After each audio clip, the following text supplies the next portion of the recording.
All right.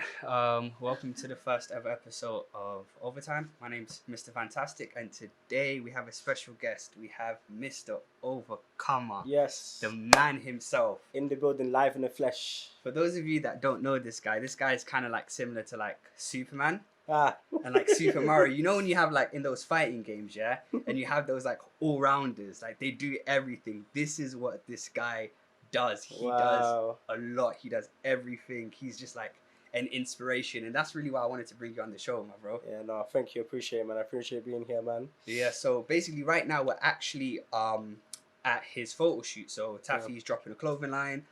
He's having a photo shoot. We're gonna have the links to everything in the description. Make sure you get at him. Make sure you follow him. That's Overcome a Lifestyle, yeah? Yeah, overcome a lifestyle, and It's also get the merch, man. Yeah, man, This get looks it. By dope. now, it's fire right now. Yeah. So basically, bro, just really wanted to ask you like questions about like Mm. what is it exactly that you do? What is overcome a lifestyle? Like what is it, and how did you come about hmm starting all of this? Okay, so firstly, I'm a Christian. Yeah, yeah. So it was a few years ago, obviously, when I started to go to church and took my journey with God quite serious. Yeah. So obviously, I came to the church. I got very active, and I noticed that I had problems in my life that I was facing from a young age, where I hit the wall, and I was Yeah. like, "Nope, I want to see a change in my life. I want to Uh-huh. experience God." And obviously, I've always been to church Yeah. growing up, Church of England, all of the church, Catholic church and stuff, but I wasn't a practicing Christian. Yeah, it makes sense. I didn't like know God. I heard about him, but I Yeah. didn't know him. You know what I mean? Yeah, I get I that, believed him, but I didn't know him. So when I came, and obviously, I came to my local church, like things helped me as I came, and my change was quite rapid. Yeah. Where I was able to go through a process of changing within 2 months. Uh-huh.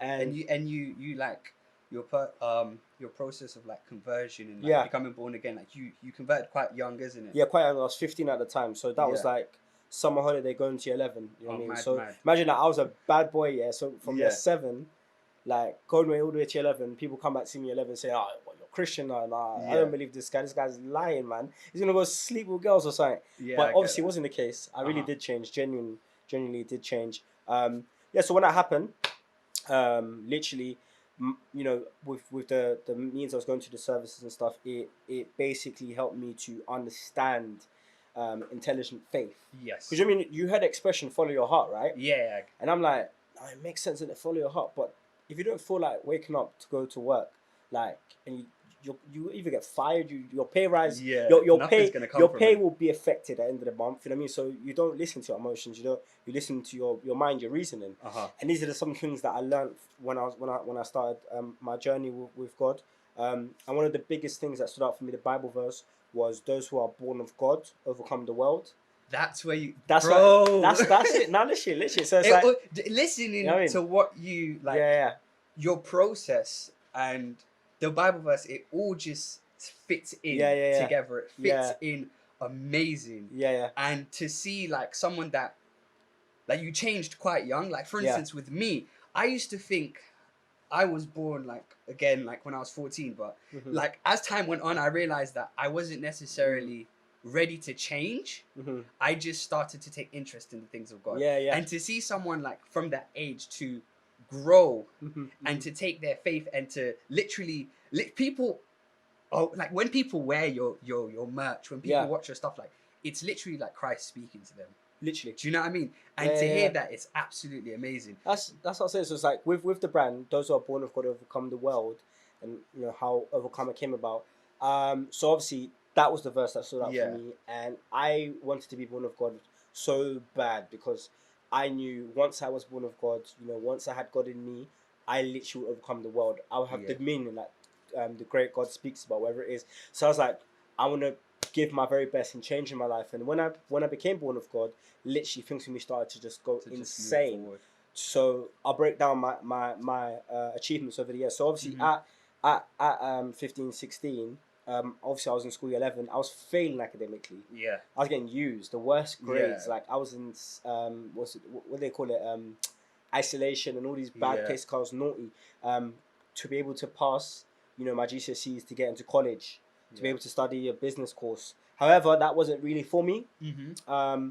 The business course was good, it was nice, but like I didn't really want to stay in college. Mhm. I didn't want to stay in college. I was so focused on making money because I used to sell sweets in school. Yeah. Because I used to sell sweets in school, I was a little salesman and stuff. So Yeah. for me, I I was wanted. always scared to do that. I always wanted to. I had teachers but buying for me. is it? Teachers buying Bro, for the me. school Yeah. that I went to was different. No, my man. school was you very get kicked out different. for that kind of stuff. No, man. my I wasn't. school- I wasn't on that. Well, those who know my school, they know in it that school Uh-huh. was a problematic school in it. Yeah. So obviously doing that, so obviously getting to college, progressing in my mind in terms of my finances and stuff, and then I started selling my own products. Yeah. So selling like case chargers and when it first came out, because obviously everyone needed a portable charger them days, and Yeah. when it first came out, I sold them in college just to make some money because EMA wasn't good in it. EMA was Yeah. like what £80 every term Yeah. I was getting, so which is like £80 every 4 months. So like it was stress. I would have to eat like spend like £2 a day on food Yeah. just to survive. You know what I mean? I get So what you're saying.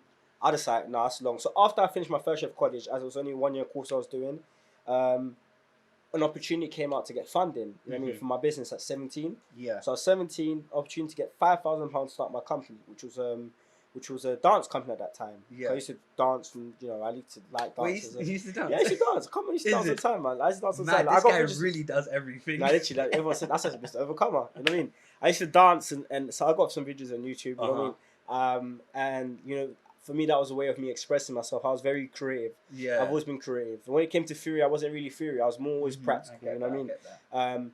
And then literally started the dance company.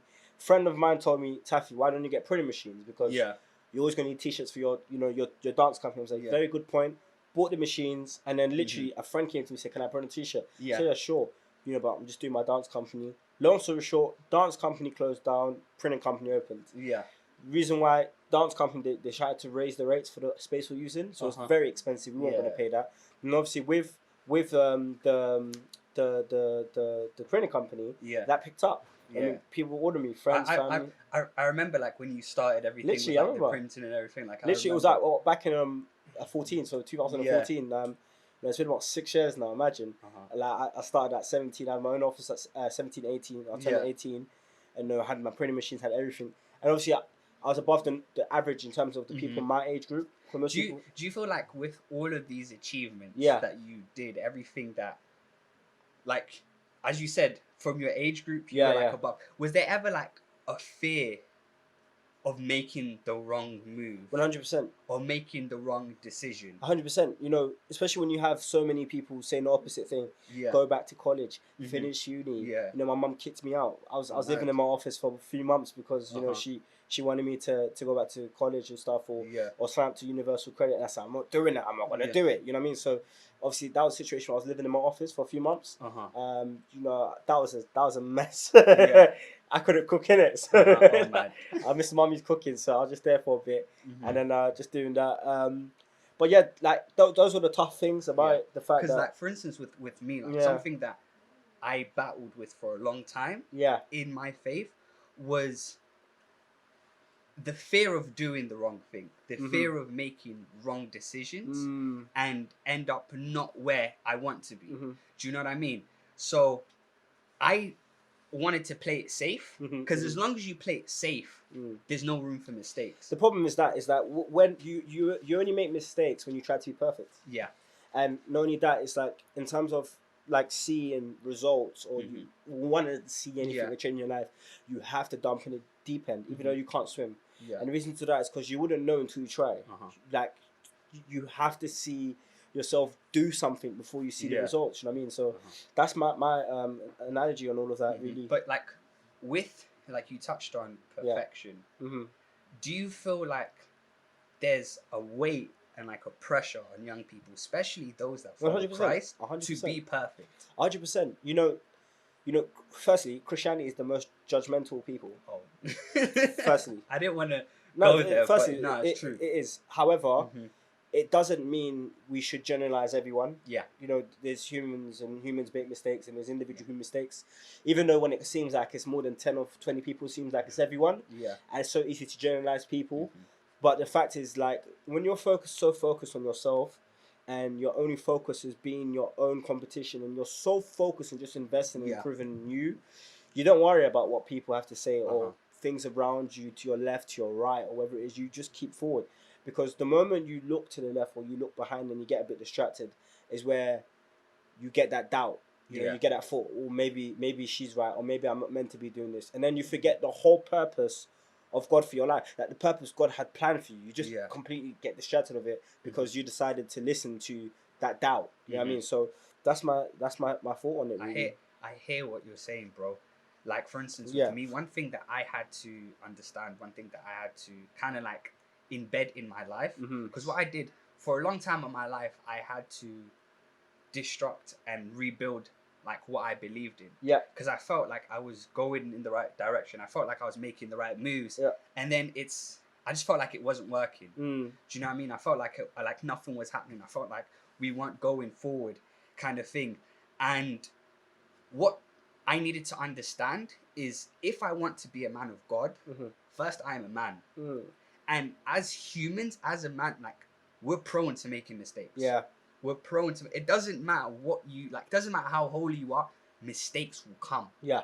So I had to understand that mistakes are a part of, as you were saying, it's a part of life, it's a part of growing. And I need to be ready and willing to make mistakes in order to achieve. 100%. And I feel like that's also like the basis of Christianity. Yeah. Because as I said, like, there's a pressure on us to be perfect, but that's not what God expects from us. God is perfection. If we were perfect, we wouldn't need him. And that's where it comes down to like vulnerability. Like, you need to be willing to be vulnerable in order for God to work. So I needed to reach a point where I was like, yo, I'm going to mess up. I don't know what I'm doing with my life. Like, there was a couple years I literally didn't, like, my mom would ask me like, what do you want to do? I was like, I didn't know. I don't know, but I became vulnerable and I turned to God, and like, it was, how can I say, it's like, you don't know what you're doing in life, but the author of life is like guiding you. Do you know what I mean? You don't know what the next move is, but then he's there with you. And I feel like that's something where there's just that lack of understanding, and I feel like that's why a lot of young people are scared to like take steps. That's why young people don't reach to the stage of where they are overcomers, because it's like the pressure, it's like the expectations, it's like, I need to be perfect. And like, hearing you speak, hearing what you have to say, and like your experiences and everything like that, it's like refreshing for me.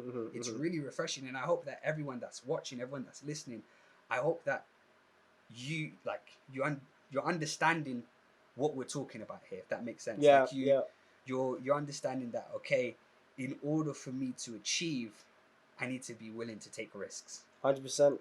I need to be willing to think out of the box. I need to be willing to do like madness in order for me to become an overcomer. And it's just, yeah, man. That's the shit, man. Literally. It's honestly, bro, it was like a pleasure talking to you. No, definitely, man. No, I appreciate being on the show, and you know, yeah, man. Anytime, man. Anytime. I'd love to have you on the show again, man. Oh, definitely. Hopefully, let's see how things are in a few months. Yeah. Whatever it is, and then we go again. That's cool. So make sure you guys follow him. Make sure you guys follow Overcome a Lifestyle. Make sure you get the merch. Yes. And thank you for watching. Get the merch. www.overcomealifestyle.com. And say Mr. Fantastic sent you. All right. Yeah. Like, DM him and be like, yo, Mr. Fantastic sent me. So see you guys till next week. All right, take care. Bye. Sweet.